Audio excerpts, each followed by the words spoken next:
¿Por qué dan un libro con instrucciones de cómo poder golpear a mis esclavos siempre y cuando no mueran dentro de un día o dos?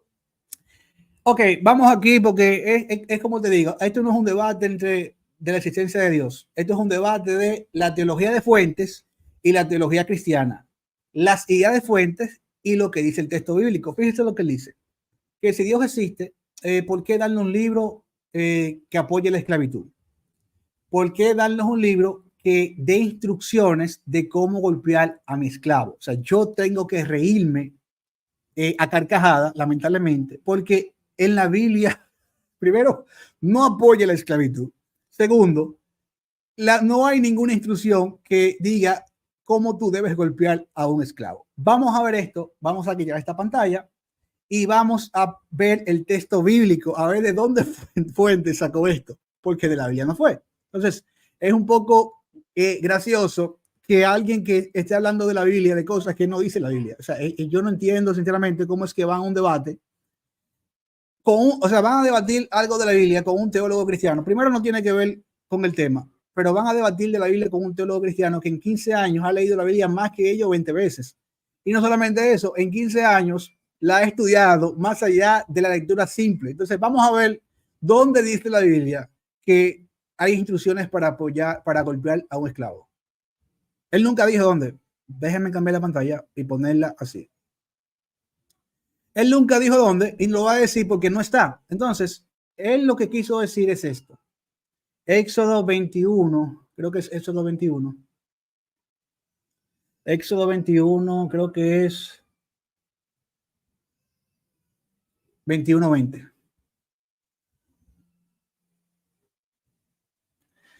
Fíjense cómo dice el texto. Y si alguno hiere a su siervo o a su sierva con palo y muere bajo su mano, será castigado. Yo entiendo que Fuentes quiere decir que este texto te da la instrucción para golpear al esclavo. Ahora, yo no sé qué tan fluido sea su español, pero y sí, señores, no es un mandato de las cosas que tú vas a hacer. Es un mandato o es lo que se conoce en derecho como jurisprudencia.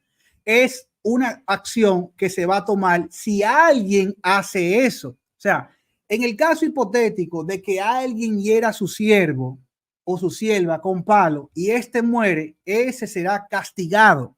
Eso es lo que dice. O sea, yo no sé de dónde saca que el texto dice que da instrucciones de cómo golpear a un esclavo o a tu esclavo. Cuando el texto dice si alguien, o sea, está dando la ley que se debe hacer en el caso de que alguien cometa este delito. Es decir, no se está dando una instrucción para golpear a un esclavo. Se está penalizando un delito si pasa. Yo no entiendo, sinceramente, cuál es el nivel de comprensión lectora de Fuentes en este caso. Y es lo que me lleva a decir que o está repitiendo lo que otro le dijo, que tampoco sabe, o lamentablemente lo leyó y le entendió como quiso. Y eso, yo ni siquiera estoy recurriendo al contexto histórico, al hebreo, porque según Fuentes o las personas que creen así, esto es un truco, o como él dijo, los textos no se interpretan. Pero fíjense que este mandato, en vez de ser una ley de cómo golpear a tu esclavo, es un mandato del castigo de lo que hay que hacerle al que golpea a su esclavo. Vaya cosa diferente. Y es si lo hace. Ahora, mírense que él dice que la Biblia apoya la esclavitud, lo cual es falso. Lo primero, los hebreos, el idioma hebreo, el que ellos hablaban, es lo que se conoce como el hebreo clásico, un idioma limitado. Entonces, en hebreo clásico no existe una palabra para esclavo. Cuando usted ve que traducen esclavo, usan una palabra en hebreo que se puede usar para muchas cosas. Entonces, fíjense, por ejemplo, que algunas veces la ponen como siervo y otras como esclavo. Anyway, independientemente de eso, vamos a ver si es verdad que la Biblia apoya la esclavitud. Hagamos memoria, hagamos el ejercicio mental. La esclavitud, como usted la conoce en América Latina, en la época colonial, etcétera. O sea, haga ese ejercicio mental. Imagínese eso de la esclavitud, cómo agarraban a personas contra su voluntad, llevarlo a ser esclavo, etcétera, etcétera. Fuentes dijo que la Biblia apoya esclavitud, pero vamos a ver entonces si es verdad, porque primero él lo dijo, pero él nunca mostró dónde dice tal cosa, y déjeme adelantarle, en ninguna parte lo dice. Entonces, vamos a ver que Deuteronomio 15:12 dice sobre la esclavitud. 15:12. 15:12. Fíjense cómo dice: si se vendiere a ti tu hermano hebreo o hebrea y te hubiere servido 6 años, al séptimo le despedirás libre. La esclavitud, tomar gente contra su voluntad, nunca liberarlo, son propiedad, no se consideraban seres humanos. Fíjense lo que dice la Biblia. Si alguien al que se le llama hermano tuyo, no propiedad, hermano tuyo, se vende. ¿Qué quiere decir esto? Bueno, en el contexto del Antiguo Testamento, que por eso usted ve estas mismas cosas en la cultura de la época, y más especial en el pueblo hebreo y en el pueblo de Israel, había muchas leyes para evitar la pobreza. Si usted lee, por ejemplo, Deuteronomio y todos esos versos de la ley, había muchas leyes para evitar la pobreza, a tal punto que si alguien no tenía nada, el dueño de una plantación se le pedía que por favor dejara, no de cosechara, no recogiera cierta parte para que si hay alguien que no comió, recoja de ahí. ¿Por qué? Porque el punto era evitar la pobreza. Ahora, si por alguna razón alguien debía dinero o necesitaba dinero, tenía la opción de trabajar para otro. Por eso que dice, si un hermano tuyo se vendiera, o sea, si él mismo vende su servicio a otro, entonces a esto es lo que se le llama como esclavo o siervo, anyway. Pero lo que quiero decir, fíjense que es el esclavo el que se hace esclavo voluntariamente. Ahora, usted busca la esclavitud y mira a ver si es así que pasaba. No pasaba así. Por otro lado, este servicio, o sea, si yo le debía, por ejemplo, algo a Jefferson, yo le debía dinero. Si en 6 años yo no lo hubiese pagado, la ley decía que en el séptimo tenía que dejarme libre. Yo quiero saber qué ejemplo de esclavitud tú tienes donde a estas personas que la esclavizaban lo dejaban libre después de 6 años. Entonces, la Biblia no apoya la esclavitud. Estamos hablando de dos cosas totalmente diferentes, aunque tú leas esclavo y como dije, yo no me voy a meter en tema de interpretación porque supuestamente los textos no se interpretan, pero tú estás viendo que la esclavitud que se describe aquí, entre comillas, no se parece nada a la esclavitud real, como se conoce. De hecho, hay una ley, tú tienes leyes, hay una ley, creo que es en Éxodo, el mismo Éxodo 21.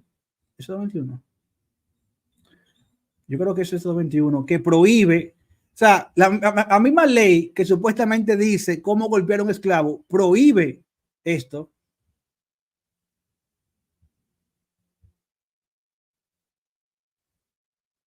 ¿Dónde está? Ok, Éxodo 21, 16. La misma ley que según fuentes me da instrucciones de cómo yo golpear a un esclavo. Fíjense lo que dice. Fíjense lo que dice. Supuestamente la Biblia apoya la esclavitud. Fíjense lo que dice la misma ley que supuestamente apoya la esclavitud. Asimismo, el que robare a una persona y la vendiere, o si fuera hallada en sus manos, morirá. O sea, la misma ley está prohibiendo lo que nosotros conocemos comúnmente como se hacía o se practicaba la esclavitud.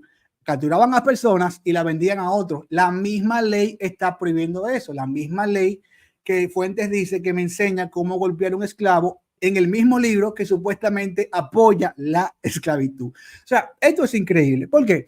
Porque nunca un esclavo fue visto como hermano. Siempre fue visto como propiedad. Nunca un esclavo se trató como hermano. Si usted compara, por ejemplo, esta legislación hebrea con el Código Hammurabi, las faltas de los esclavos, si el esclavo, por ejemplo, se moría, había que recompensar al dueño. Si el dueño golpeaba al esclavo, el dueño tenía que ser recompensado. Aquí no, aquí te están diciendo que si te da el caso que tú lo golpeas y el esclavo muere, a ti te van a castigar. ¿Con qué castigo? Con la muerte. Pero déjame buscar el verso porque quiero hacerlo así visual para que vean la diferencia entre decir por decir y hablar en base al texto. Es otra vez el texto que Fuente dice que supuestamente es una ley que me enseña cómo golpear a mi esclavo. Dice que si muere será castigado. ¿Y por qué yo digo que el que muere, por qué yo digo que será castigado es con la muerte? Bueno, aparte de que en lo que no se hace, que es interpretar los textos según Fuente, el mismo contexto me dice que si yo hiero a alguien y muere, me van a matar. Fíjense aquí. El que hiere a alguno haciéndolo morir, él morirá. ¿Y qué dice el verso 20? Que si alguno hiera a su siervo o a su sierva con palo y muere bajo su mano, será castigado. ¿Con qué? Con la muerte. ¿Dónde hay algo semejante en esto con la esclavitud como la conocemos? La esclavitud, por ejemplo, que se practicaba y se menciona en el Código de Hammurabi, si el esclavo moría, había que compensar al dueño, ni lo tocaban. De hecho, si el esclavo tocaba al dueño, el dueño podía cortarle una oreja. ¿Por qué? Porque lo veía como una propiedad.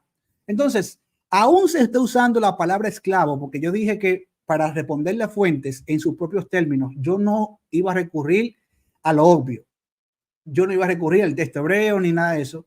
Yo usando el español, aún se usa la palabra esclavo y siervo, el mismo contexto del libro me deja ver que nada se parece a la esclavitud que él dice que la Biblia apoya. Así que foul grandísimo en ese sentido. Por otro lado, es irrelevante al tema.